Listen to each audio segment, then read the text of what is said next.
वर्षा साहित्य सम्मान 2026 गुणात्मक बही को मिलिबो सम्मान। अगस्ट 2 तारिख रे आयोजित हेबो वर्षा उत्सव। ओडिशार अग्रणी पुस्तक प्रकाशनी संस्था वर्षा पब्लिकेशन पक्षरु चतुर्थ वर्षा सम्मान 2026 घोषणा करा जायछि। आसंता अगस्ट मास 2 तारिख रे गीत गोविंद सदन रे अनुष्ठित हेबाकु जाउछि चतुर्थ वर्षा उत्सव।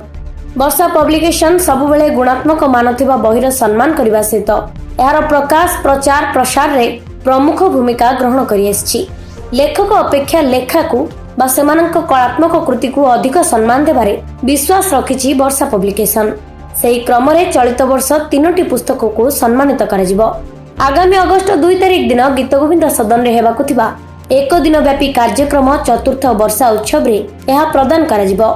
एथि सहित वर्षा पब्लिकेशन प्रकाशित 10 रु ऊर्ध्व पुस्तक उन्मोचन पिलादिन शीर्षक एक आलोचना चक्र, कवि बादल महांती दीर्घ कविता आखिर आभासी नाटक परिवेषण, पिलादिन उपरे पर्यवेसित और निर्वाचित 12टी मनोज्ञ कविता पाठ, पिलादिन संपर्कित 5टी गल्पर मुख्यांश पाठ एवं शेषरे युव सिने निर्देशक विश्वनाथ नायक पिलादिन विषय वस्तु आधारित 2टी क्षुद्र चलचित्र परिवेषण हेबार कार्यक्रम रहिछि।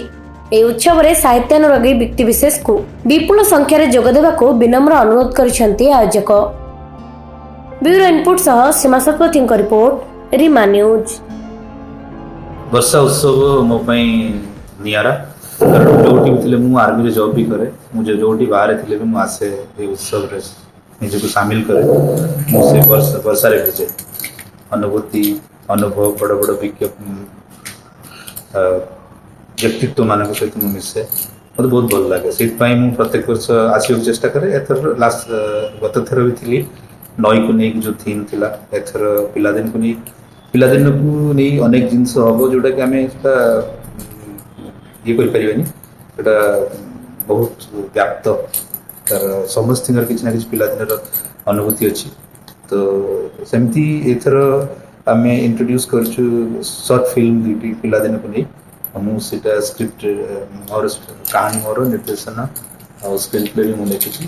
मु कवि बादल महांती प्रकाशक वर्षा पब्लिकेशन आमर पब्लिकेशन संस्था ओडिशार विभिन्न लेखक मानकर बही छापे एवं सबुठ गुरुत्वपूर्ण कथा आम जो बही दुष्प्राप्य जो बहीर लेखक माने प्रायतः नीरव आम से बही की बेसी गुरुत्व दे छापू एवं बहिर गुणात्मक मान को सब गुरुत्व दे आसू।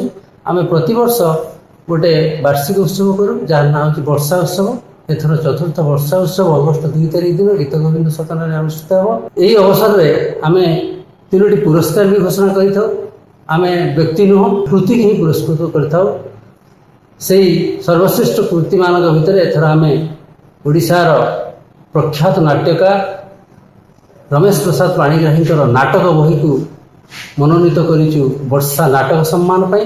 बहीटर ना कवि नाम वेदव्यास एवं वर्षा कविता सम्मान पाउछंती विशिष्ट चित्रशिल्पी कवि साहित्यिक लेखक औपन्यासिक रमाकांत सामंतराय तांकर बही असरंती रेखाचित्र पाई एवं नव उन्मेष सम्मान जो नुआ पिला मानक उत्साहित करिया पाई वर्षा नव उन्मेष सम्मान पाई आम एथर जो बहीटी नहीं से बहीटी गोटे प्रबंध बही जार नाम देह देहलीर पद्य जहाँ लिखिं कवि प्राबंधिक दीपुन पुहाण एवं ये एक दिन व्यापी गीत गोविंद सदन में अनुष्ठित हे। एथर आम थीम रखीचु वर्षा उत्सव सब गोटे थीम उपरे पर्यवेसित होता है। एथर थीम टी आम रखीचु गत थर नई थिला, एथर रखीचु पिलादिन संपर्क में विशिष्ट अतिथि माने कहिबे, सिनेमा रे पिलादिन सूर्योदय कहबे एवं साहित्य रे पिलादिन अजय सोई, नाटक रे पिलादिन रमेश प्रसाद पाणिग्राही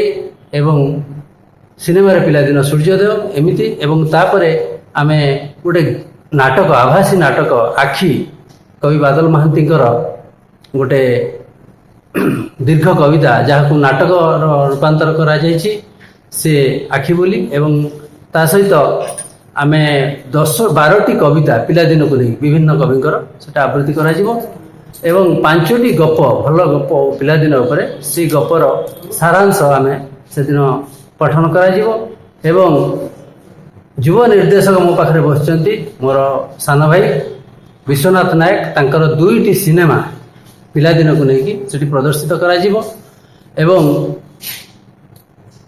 ଏହିସବୁ କାର୍ଯ୍ୟକ୍ରମରେ ଆପଣମାନଙ୍କର ସହଯୋଗ ଉପସ୍ଥିତି ନିହାତି କାମ୍ୟ।